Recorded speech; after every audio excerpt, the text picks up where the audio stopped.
凤若不想去，但是母亲开口了。乔涵又在场，他要是不给父亲送东西上楼，乔涵会认为她是个不孝女。那江城的人都知道凤家人疼她胜过疼凤晴，都说父母偏爱她这个冒牌千金，对凤晴这个真千金不好，她还不孝顺，就什么形象都没有了。那凤若是想依靠着凤家，然后嫁入豪门当少奶奶的，于是她按照母亲的吩咐，给父亲准备了吃的喝的，亲自端上楼去。凤大少奶奶看到凤若上楼去了，与妯娌交换了一下眼神，便若无其事的吃她的喝她的。海玲留意到凤大少奶奶和二少奶奶的眼神交流，总觉得这两个女人藏着什么秘密。不过他们是让凤若做事，想来也算记不到她的头上吧。那她也若无其事的和凤晴交流，偶尔也会和乔涵说几句。乔涵在外人面前话不多，吃相斯文，看他吃东西，那海玲都觉得是一种享受。战奶奶太厉害了，她老人家挑中的孙媳妇都是最优秀的。战浩宇时不时就给乔涵夹菜，体贴入微啊。却说凤若端着饭菜连同酒水上楼，来到了父母的房间门口。她腾出手来敲门，房里没有动静。她再次敲门，边敲门边叫喊着：“爸，开门，是我。爸，我给你送点饭菜上来。你又不下楼去吃饭。”妈请了族里有身份有地位的人过来吃饭，宴席上热热闹闹的，房里还是没有动静。那凤若敲了好一会儿，房门才被拉开。郑华双脸通红，手里还拿着一瓶没有喝完的酒，浓烈的酒味呛鼻。凤若呢蹙了蹙眉，往后退了2步，说：“父亲，爸，你喝那么多的酒干嘛？”郑华不说话，回身跌跌撞撞地走回到沙发上。凤若默了默，才端着托盘进去，走到沙发前，弯腰将饭菜一一摆放在茶几上，也有一瓶还没有开盖的酒。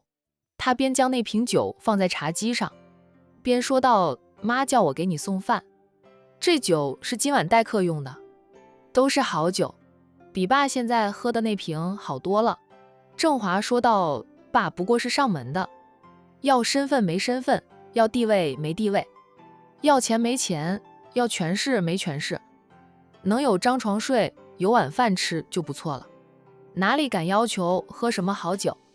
爸的身份就只能喝这样的酒，这瓶酒还是去问你大哥要的，还是你大哥喝了半瓶的。”郑华说着又喝了一口酒。“爸，你喝了好多吧？看你的脸都红了，刚才你走路也跌跌撞撞的。”郑华说道：“爸没喝几口，是空腹喝酒容易醉，现在还真觉得挺热的。阿若，坐下来陪爸喝2杯。”说着，郑华拿出了酒杯，给凤若满了一杯酒，那将那杯酒放到凤若面前，要求凤若陪着他喝酒。“爸，我喝那瓶，这瓶你喝过了，爸又没有就着酒瓶子喝，咋的？连你都嫌弃爸了？”“是，爸，我很没用，这辈子最好的成就就是和你妈生了几个孩子，你妈管我管得死死的，爸过的什么日子你们都看在眼里。你妈年纪大了，工作又忙，心思都花在公司里，花在培养凤晴身上，就是没有花在爸身上。爸虽说年纪也大了，但爸的身体还好得很，也还是有点需要的。他不尽到妻子的责任，还不许我吃顿快餐。”郑华不知道是喝了酒，还是仗着只有父女俩，对老妻的不满一股脑全都吐了出来。凤若看父亲那痛苦愤怒的样子，不知不觉就坐下来陪着父亲喝酒。就他内心深处还是同情父亲的。楼下的宴席热热闹闹的，他爸因为是上门的，却要躲在楼上不敢见人，只因他爸犯了很多男人都会犯下的错。楼下的众人还在吃席呢，却吃得不自在，主要是多了3位贵客，就他们也摸不透家主为什么要搞这个家宴，气氛都活跃不起来。海玲，你准备投资做什么生意啊？凤家主状似关心地问着海玲，心里却想着只要海玲投资，不管海玲做什么生意，他都要在一开始就将海玲的生意扼杀在摇篮里，就不能让海玲在江城站稳脚跟。那更不能让海玲在江城成为有钱人。族里的那些人对他是什么心态，凤家主心里清楚的。他们会利用海玲跟他斗，也有可能是真的支持海玲，目前还不知道呢，先看看吧。如今这年头生意都不好做，总要考察好市场再做决定哈。海玲没有说实话，但又让凤家主没有话说。凤家主说道：是呀，现在的生意特别的难做，我们凤氏集团的生意也是越来越差，不仅仅是我们，连乔氏集团怕是也有所下滑吧。那凤家主说着看向了乔涵，乔涵稳坐着，并没有接话，也不看凤家主。乔氏下不下滑，乔涵清楚就行，不用向凤家主解释。哪怕乔氏真的下滑了，依旧能甩凤氏几条街。乔少，你们西郊的那个项目，我很感兴趣，不知道能否聊聊合作的事。凤家主话锋一转到了想和乔氏合作的事。乔涵还是冷冰冰的，他声音低沉冰冷。凤家主说：我乔氏已经走下坡路，怕是不配与凤氏合作了。凤家主一噎，随即笑着。如今生意不好做，这是大家都知道的事实，就算是大集团也有大集团的难处。乔少是乔氏的当家人，比我更清楚这一点。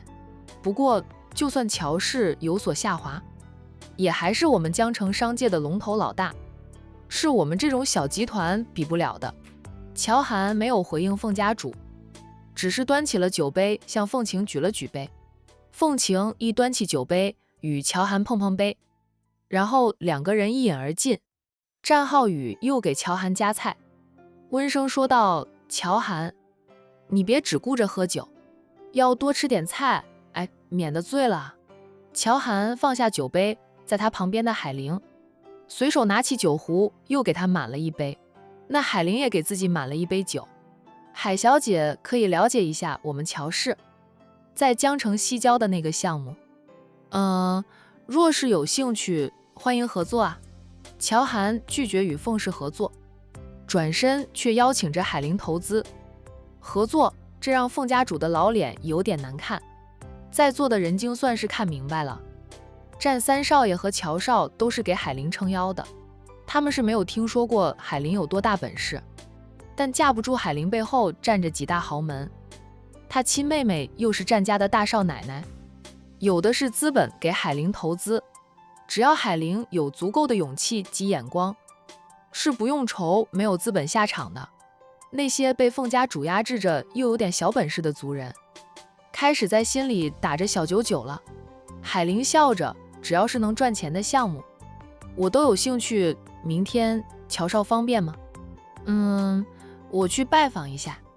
乔涵温沉的道：你过来，我随时都方便。战浩宇吃味的道：乔涵，你对海玲姐这么好，我会吃醋的。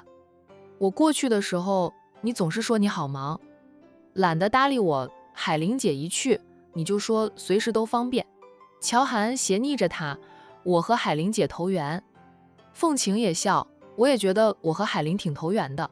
乔少若是方便啊，不知道我能不能去拜访一下。凤小姐过来，我还是能勉强挤点时间的。那换成了其他人，我就没有这个时间了。凤家人乔涵只能凤晴面子，他一向看好凤晴，欣赏凤晴，还曾经想撮合凤晴和弟弟乔轩的，奈何乔轩对凤晴不来电。乔轩的借口是他不当凤家的上门女婿，实际上是他对凤晴不来电。感情这种事啊，要你情我愿才能幸福呀。就算感情能够培养，却也不是人人都能培养出感情。凤晴笑道：我手里头也有个项目，我是很看好的。乔少若是感兴趣，可以了解了解啊。好，乔涵爽快的答应。了解了解，又不用真的合作。他是不会和凤氏合作，但可以和凤琴合作。凤琴回归凤家之前的创建的公司，前景不错。见乔涵对凤琴态度不错，凤家主老脸上的神色才和缓了点儿。这一顿饭吃的还算平静吧？吃饱喝足了，乔涵准备告辞。他要是走呢，战浩宇自然也会跟着。海玲干脆也向凤家主告辞，准备跟着乔涵等人一起离开。那凤家主极力挽留不了，只得带领着家人起身相送。在这个时候，他才记起了凤若这个养女，便问了大儿媳妇阿若呢？阿若，妈叫她给爸送吃的上楼，一直没有下楼吧？反正他上楼后，我就没有再看到他。凤家主蹙了蹙眉，吩咐着长媳上楼去看看，叫阿若下来。乔少都要走了，凤若是怎么回事？还窝在楼上和那个窝囊废的老男人吃喝吗？这凤大少奶奶哦了一声，上楼去找凤若了。那没2分钟啊，楼上就传来了她的尖叫声，紧接着她就跌跌撞撞地冲到楼梯口，跌跌撞撞地跑下楼。快下到1楼时，还一脚踩空，摔倒并滚落下来。还好只有几级台阶了，那他这样翻滚下来并没有受伤，只是他脸上的神情就精彩的，那是震惊的、惊惧的，好像看到鬼一样。哎，老婆怎么了？你鬼叫什么？怎么说都是自己的老婆。郑一帆上前去拉扶起妻子，凤大少奶奶一把抓住了他的手，惊恐的道：一帆，你们快去看看爸和凤若，他们俩。我说不出来，你们去看看就知道了。听他这样说，郑一帆以为父亲和凤若出了意外，立即扭身往楼上跑去。不仅是他的弟弟还有凤琴都跟着跑上楼去。那最后凤家主也上楼了，本想要离开的海玲等人便停在原地，看着楼上，不知道楼上发生了什么惊天大事，居然吓到了凤大少奶奶。大嫂，爸和凤若出什么事了？凤二少奶奶和3少奶奶围进大少奶奶，关心又好奇地问着。凤大少奶奶的脸沙地涨红，她支支吾吾的说不出来，最后是附在妯娌的耳边小声说了句什么话，让她的2个妯娌随之色变。下一刻，她的2个妯娌却快速地跑上楼去。那档好戏他们可不能错过。那楼上呢，很快传来了凤家的怒吼声，还有打砸声。那这下子不要说凤氏族人好奇了，就连海玲等人也是好奇不已啊。我去看看出了什么意外，也能帮帮忙。战浩宇仗着自己脸皮厚，说了句要去帮忙的话，就和几个族人一起跑上楼去看个究竟。海玲想到他身上流着凤氏一族的血，上去看看也可以表示关心，那便也跟着战浩宇上楼啊。不到5分钟，战浩宇就小跑下楼。那几个族人呢，也是连滚带爬的。他们一下楼，战浩宇拉着乔涵，扭头叫喊着：海玲姐，咱们走吧。海玲很是尴尬的下楼，径直就往屋外走去，边走边应着战浩宇：我们走，赶紧走，没眼看了。那几个看了个究竟的族人，则是逃命似的往外跑。有个人还好心的叫喊着大家回家去，别在这里待着了，免得被暴风雪扫到。众人却觉得家主还没有下楼，他们就这样跑了，不太好。但见贵客上楼后，都赶紧下楼要离开。那几个族人也是那样，肯定是发生了大事。有些人呢，便跟着那几个族人往外走，有些还留下来，想等凤家主下楼。一出主屋，海玲和乔涵的保镖团都迎过来。乔涵，我坐你的车。乔涵没有拒绝，就算海玲不说，他也想让海玲坐他的车，能问问楼上到底发生了什么事。居然让战浩宇这个厚脸皮的，那人都不好意思的跑下楼。那海玲得到了乔涵的同意后，又对自己的保镖团说道：你们有没有喝酒？喝过酒的就别开车了。保镖团想说没有喝酒的，见海玲冲他们眨眼，个个都不好意思说喝了酒。海玲转身，歉意地对送着她出门的凤家管家说道：管家，能否安排3个人帮我们开车回去？他们都喝了酒，不宜再开车啊。管家恭敬地道：没问题，我现在就安排3个人帮海小姐开车回去。说着，管家掏出手机打电话了。等管家安排凤家的保镖帮忙开车了，海玲向管家道谢，然后说道：管家，麻烦你跟我姨婆和凤晴说一声，家里出现了意外，我们不好再久留，先回去了，改天有空再聚聚。管家呢，还不知道楼上到底发生了什么事。主人不在场，他是管家，就要负责送客人出门。他连声应着，就会将海玲的话转述给家主的。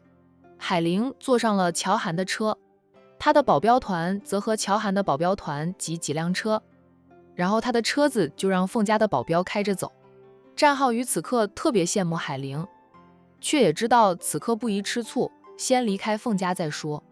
刚才上楼看到的那一幕，战浩宇在厚颜无耻，见多识广，也没想到那2个人会在做儿童不宜的事。那他们上楼的时候，那2个人还在忙着呢。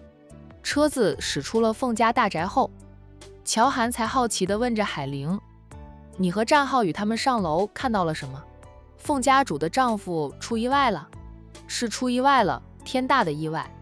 海玲答道：我知道今晚过来不会平静的，没想到还能看到那么惊骇的一场好戏。刚看到那一幕时，海玲的本能反应就是转身走人，免得污了自己的眼睛。现在想想觉得不正常。郑华是凤家主的丈夫，他前段时间出轨才被老婆抓到，挨了揍，今晚都不敢下楼见客。这才过了几天啊，郑华又出轨，出轨对象还是凤若。凤若是凤家的上一任管家之女，由于和凤晴调换了，凤家主夫妻俩并不知情，一直都是将凤晴当成亲生女儿来看待。郑华再怎么无耻也不会动凤若，可是他们俩就滚在一起了。海玲猜测2个人是吃了药，死人了？没死人，不过比死人还要让人震惊。海玲附到乔涵的耳边低低地说了几句话。乔涵性格沉稳，泰山崩于前也不变色。听到海玲说的那件事后，他都吓到了，啊了一声，啊的还挺大声的，让跟车的保镖扭头看了2人。这不可能吧？乔涵吃惊的小声地说道：海玲姐，你没有看花眼？怎么可能看花眼？我看得清清楚楚，就是他们俩又不是我一个人看到，就只要上楼的人都看到了。我那个好姨婆呀，都傻了眼。我和战浩宇扭身下楼时，他发出了怒吼，那2个人神志不清的样子，不管外界的嘈杂声，还沉醉其中。我看清楚是他们后，就赶紧走了，怕污了我双眼。回到酒店，我要好好的清清我的双眼，滴上几滴眼药水，怕长针眼。乔涵又震惊又被海玲的话逗笑，他说道：那是要用医用眼药水，他们俩怕是被算计了吧？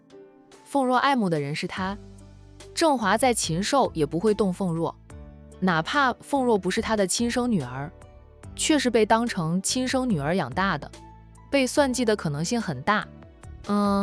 就是不知道谁下的手啊。凤若给郑先生送饭菜上楼，饭菜都是在宴席上现加的菜，酒水还是没有开瓶盖的，整瓶的汤也是现成的。我们那么多人都吃了饭菜，喝了汤没事，凤若送上楼的饭菜吃了就有事，你说是谁算计的？凤若吗？还是郑华自己？不管是谁出手，这一招啊都够毒够狠的。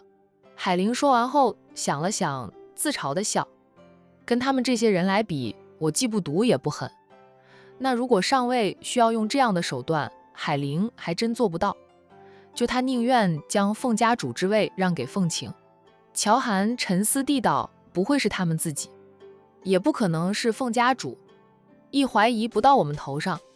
毕竟我们全程都在凤家主的眼皮底下走动，他的那些族人谅他们也没有这个胆，除非是凤晴有这样的手腕和胆量。但以我对凤晴的了解，他是个三观正的人，不会用这种下三滥的手段对付凤若。郑华还是他亲生父亲呢，虽无父女之情，他也不会那样做。海玲点头，我也觉得不会是凤晴。我和凤晴接触的次数是不多，就觉得他不是那样的人。他若要用下三滥的手段，早就用了，不用等到今晚。是的，凤家的那几个族人也看到了那一幕，虽然他们跑得很快，凤家主处于愤怒之中，未必能看清楚他们是谁，他们心里却会担心被凤家主看到了，会遭到报复或者灭口。那几个人的样子，海玲记住了。乔涵恩着，凤家主的性格很毒，这家丑不可外扬。那几个人若是没有被看清楚，还有条活路。被看清楚是谁了，怕是难有活路吧。海玲姐，你记住他们的样子了吗？记住了。那你安排人暗中盯着他们，若是他们遭到凤家主打击报复，在他们最绝望的时候，你带人救了他们，轻易就能拉拢他们过来。乔涵是土生土长的江城人，对凤家的了解比海玲深。今晚能出现在宴席上的，都是凤家有点本事的族人。离凤家主越近的越有本事，在族里越有地位。海玲姐可以暗中去拉拢他们。海玲姐是上任家主的后代，有这样的资格，他们很容易就会倾向于海玲姐。海玲连连点头，乔涵，谢谢你。乔涵笑了笑，说道，以后我和你妹妹是一家人，与海玲姐也是亲戚，一家人不说两家话，能帮到你的，我一定会帮你的。今晚来这一趟，他就不可能脱身事外了。就算他不来这一趟，在别人的眼里，他也是站在海玲这一边的。谁叫他和战浩宇已经是一对儿呢？凤家的三位少奶奶啊！海玲忽然说道。哎，乔涵，你说会是凤家的三位少奶奶吗？乔涵想了想后说道，这个不好说。他们以前和凤若很好，凤晴还没有回来时，他们对凤若那是极为讨好的。凤晴回来后，他们依旧围着凤若打转。凤家人偏心凤若的事也不是什么新闻吧？前段时间爆出了凤家三位少爷在外面都养着情妇，他们的老婆跟他们闹得厉害，听说和凤若的关系也破裂了。凤若早就知道他三个哥哥出轨的事，帮着哥哥们瞒着，一下子就得罪了三位嫂嫂。在人家夫妻吵架时，凤若又拉偏架，始终站在哥哥那一边。他的三个嫂嫂会怨恨他，想报复他，说得过去。乔涵分析着他们有下手的动机，但他们是怎么下手的？海玲说道，我觉得有可能是他们怎么下手的不知道，这只是咱们的猜测，到底是谁下手的咱们也不用管，怕是也不会传出来，凤家主不会让这件事传出来的。他现在就处于震惊愤怒之中，来不及捂住，就等他反应过来，就会立即采取行动。那几个看到现场的族人跑得快是跑得快，其实跑不掉的，只要凤家主查一查，就知道是谁上楼了。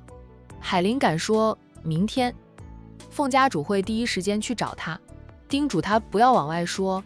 至于是谁下的手，凤家主自己会调查，只要留意凤家的三位少奶奶有没有被离婚，赶出家门就知道结果了。凤若这次怕是要离开凤家了。乔涵说了句，他很讨厌凤若，就不是凤若爱慕他，纠缠于他，就他初见凤若就不喜欢那个女人。与凤若爱慕不爱慕他无关啊。郑华也不会有好下场，这新怨旧怨，凤家主怎么可能饶了他？就算他是被算计的，凤家主都不会饶了他。这凤家的天呀，的确是变了。砰！突然一声巨响从后面传来。乔涵的话止住，他和海玲都扭头看，发现是跟在乔涵保镖车后面的。那辆车被一辆大货车从后面追尾了，货车车速估计很快。那辆车被撞得翻到了对面的车道去，四轮朝天。停车！乔涵沉声命令着。司机连忙减速，靠路边停车，所有车辆都停下来，那辆货车也停了下来。货车司机没有大碍，就是货车车头受损。司机40被吓到，半天都没有从车上下来。战浩宇比乔涵先一步下车，他一下车就先打电话报警，再打120急救电话。那辆车被撞到对面的车道，还翻了个四轮朝天，司机也不知道死活。乔涵、海玲姐不远处就是个服务区，你们上车到前面的服务区等着。别在这里待着，防着后车刹车不及撞上来。战浩宇看到海玲和乔涵下车，沉声吩咐着：路上遇到车祸，不宜下车围观，容易出现意外呀。战浩宇带着几名保镖走向对面的车道，想将保镖车上的司机救出来。谁知道他们还没有走进那辆车，车子突然起火了，众人赶紧后退，扭身就往回跑。跑回车上拿了灭火器，然后再冲过去想灭火，火势太大，他们的小灭火器都不顶用，更别想救人了。乔涵在保镖的要求下上了车，海玲也被乔涵拉上车。他们呢，先撤离现场，前往前方的服务区，在服务区等了将近1个小时，战浩宇才进了服务区。浩宇，焦急等待的乔涵快步迎上前去，他从来没有像今晚这么焦急的，担心战浩宇会出事。我没事，只要乔涵和海玲姐撤离了事故现场，不会遭到第2次事故，他才能安心。战浩宇看向了海玲，对海玲说道：海玲姐，被撞翻的那辆车是我给你使用的。后面的保镖车司机说，那辆大货车车速特别快，超过了他们的车辆后，那就直接追上了你的车子。海玲听得脸色变了变，首先就想到这是凤家主策划的阴谋，想制造意外的车祸撞死他。他猜测凤家主不会什么都不做的，宴席上安安静静的，饭菜都没有毒，他就担心回程的路上车子会被动了手脚，导致他出车祸，所以他选择坐了乔涵的车。凤家主针对他呢，不会动乔涵的车，也不敢动乔涵，跟着乔涵就安全。他的保镖团是由战家、商家以及陆家安排给他的，每家都安排了2个精英保镖跟随着他。他既然带着他们过来了，就要保证他们的生命安全。故而他冲着保镖团眨眼，让他们说都喝了酒，不宜开车，挤上乔涵的保镖车，然后让凤家的管家安排了凤家的保镖帮忙开车回酒店。那现在被撞的呢，恰好是他坐的车子。车子翻了之后，迅速的起火，不给任何人救援的机会，车毁人亡。说不是针对他，海玲是不信的。那如果今晚没有战浩宇和乔涵过来，那海玲想，他怕是也难逃一死。这他外婆当年是不是这样死的？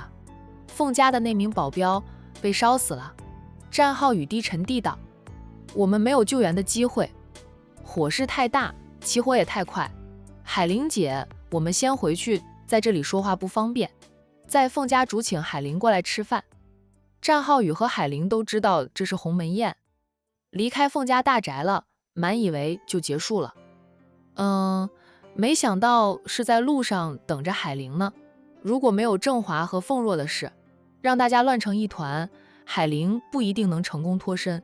凤家的那名保镖是替我去死的。海玲轻轻地说了句：第一次置身于阴谋的漩涡中，直面着生死。乔涵安慰的道：海玲姐，害死他的是他的主人，若不是他主人策划了阴谋，也不会有这样的事。这件事目前也只是我们的猜测，没有证据，我们暂时还不能拿凤家主怎么样。先回去吧，回去再说。海玲呢嗯着，就重新回到车上。海玲没有再说话，就凤家那边也收到了消息。毕竟啊，死的是凤家的保镖，另外2名保镖帮着海玲的人，开着2辆保镖车跟随的，看到同事被大货车追尾，导致车辆翻到了对面的车道，还迅速起火。第一时间就是打电话给管家，告诉了管家发生了车祸，管家都傻了眼。知道出车祸的车子原先是海玲坐的专车，管家忽然变了脸，后知后觉地发现自己似乎好像坏了家主的大事。家主没有跟他说呀，他哪知道？海玲小姐说她的人喝了酒不宜再开车，请求他安排人帮忙开车回酒店，他就安排了。管家挂了电话后呢，也不敢去告诉凤家主，因为屋里也是乱成一团，凤家主被气得站都站不稳了，吓得凤晴赶紧让人拿了人参过来，往母亲嘴里塞了块参片。凤若和郑华已经清醒过来，发现他们做过的事情后，凤若尖叫一声就晕了过去，郑华则是脸色白如纸，瘫在地上。反正就是一团乱。妈，凤晴担心地看着气狠了的母亲。妈，你没事吧？凤家主倏地抓住了凤晴的手，抓得很用力，她脸色铁青，咬牙切齿地挤出话来。凤若，扔出去，扔出去。妈，这件事可能有意外的，他应该不会勾引我爸。凤晴说了句，他并非替凤若求情，这样说母亲不会怀疑他。当然了，这件事也不是他做的，但他知道3个嫂子做什么，他都知道。他没有提醒凤若，任由事情发展而已。用脚趾头想也知道不是凤若的本意，就连他爸也不会有那样的想法。那他爸是有色心，出轨的对象也很年轻，但让他爸动凤若，他是不会的。毕竟他爸视凤若为亲生女儿，他这个亲生女儿回归凤家，他爸都还是最疼爱凤若，对他这个真正的亲生女儿无法培养出感情来，还会帮着凤若对付他呢。现在这2个人滚在一起，还被他妈看个正着，2个人都不会有好下场的。凤家主脸色铁青，吼着我说，将凤若扔出去，扔出去。我不想看到他，再也不想看到他。去弄醒他，告诉他从今之后她不再是我凤家的女儿，她本来就不是我凤家的女儿。她不姓凤，让她有多远滚多远。凤家主不是怀疑凤若勾引自己的丈夫，但是她疼了20几年的养女和她的枕边人滚在一起，让她无法接受。她不管谁对谁错，反正她不想再看到凤若，无法再像以前那样任由凤若在她面前晃。还有郑华，凤家主眼底蹦出了恨意，他要废了郑华，废了他以后都不能再碰其他女人。妈，你别生气，我马上去处理了，你别生气啊。凤晴就安抚着母亲的情绪，就要去处理凤若。凤晴，你别去了。这凤家主忽然改变了主意，哇，拉住了亲生女儿，不让凤晴走开。他叫喊着，老大家的呀，你过来。凤大少奶奶连忙走过来，小心翼翼的道，妈，你请吩咐，你带着你2个妯娌去处置凤若，就按我说的去做，将凤若赶出去，然后让人发声明，从现在开始凤若不再是我们凤家的2小姐。凤若房间里的东西，除了她的衣服给她扔出去，贵重的物品都不许她带走，那是我凤家的家财。她的车钥匙、银行卡全都给我搜回来，凤若拥有的一切都是她给的。她不想要凤若这个养女了，那给出去的东西自然要收回来。凤家主本来不想这么快发作凤若的，怎么说也养了20几年，疼了20几年，感情是真的有，就也真的舍不得让凤若回到原生家庭，所以他留着凤若，以后凤晴要处理，他看不到了就不会心疼。但是发生了那样的事情，哪怕凤若是个受害者，他也无法再容忍凤若留下来。只要看到凤若，就让他想起看到的香艳的一幕。他们都开的房门进去，两个人还在如痴如醉的，那场景就像一把尖刀，狠狠地剜着凤家主的心。他最疼爱的养女和他的枕边人，凤家主在无耻，也接受不了这个现实，承受不起双重的打击。妈，凤大少奶奶小心地问着，真的要那样做吗？不等凤若醒来，听听她怎么说吗？凤家主一瞪眼，瞪着长媳，怎么？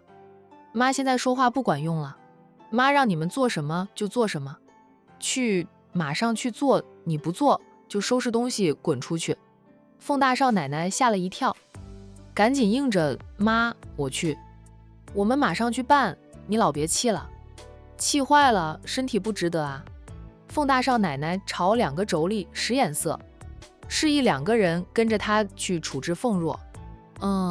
管家上了2楼，他一直不敢吱声。家主愤怒的吼声，管家听到了。等3位少奶奶走开了，凤晴也看到了管家。